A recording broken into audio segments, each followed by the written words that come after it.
At the beginning of the 1960s, many Americans believed they were standing at the dawn of a golden age. However, that golden age never materialized. By the end of the 1960s, it seemed that the nation was falling apart. The optimistic 60s went sour in 1963. That year, 76 United States servicemen were killed in the Vietnam War. 74 people died in a gas explosion in Indianapolis. President John F. Kennedy was assassinated in Dallas, Texas. In 1968, the brutal North Vietnamese convinced many people that the Vietnam War would be impossible to win. Martin Luther King Jr. was assassinated. Police used tear gas and billy clubs to break up protests at the Democratic National Convention. In 1969, an explosion aboard the USS Enterprise killed 27 and injured 314. A Category 5 hurricane hit the Mississippi coast, killing 248 people. Charles Manson and his followers committed their first murder. The 1960s were meant to be the happiest years yet, but unfortunately, tragic events engulfed the United States. By the fall of 1963, President John F. Kennedy and his political advisors were preparing for his next presidential campaign. Crowds of excited people lined the streets of Dallas and waved to the Kennedys. Their car turned off Main Street around 12:30 p.m., and a shot rang out. Bullets struck the president's neck and head. Although he was rushed to the nearest hospital, nothing could be done to save him, and at 1 p.m., President John F. Kennedy was pronounced dead. Police quickly arrested Lee Harvey Oswald for the murder.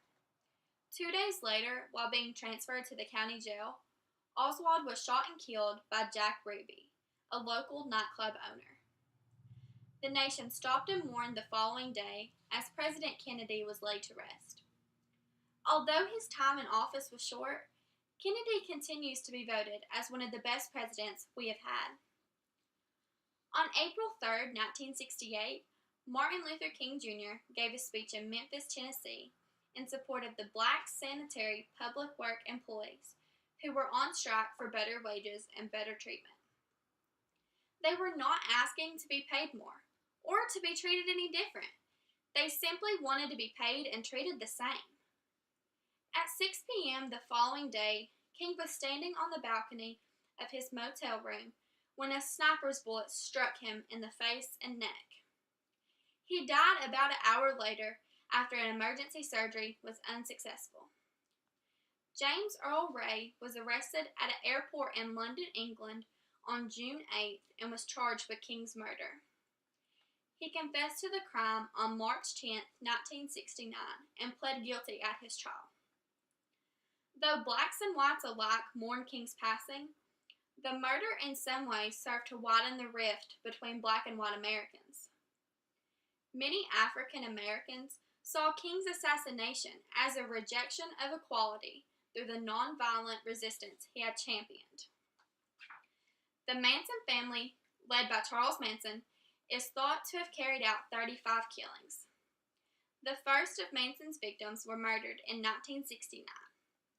While Manson himself took no part in the actual killings, he directed 4 of his most obedient followers: Charles Tex Watson, Susan Atkins, Patricia Krenwinkel, and Linda Kasabian.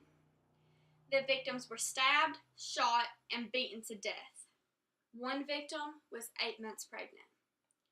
Manson and his followers were arrested, but not for the murders. They were actually arrested for suspicion of auto theft. Before long, evidence was collected that linked the Manson family to the murders, and arrest warrants were issued. Manson appeared with an X cut into his forehead when the trial started. It was said to symbolize being crossed out of society.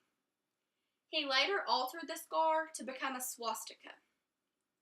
All of the defendants were found guilty and received the death penalty.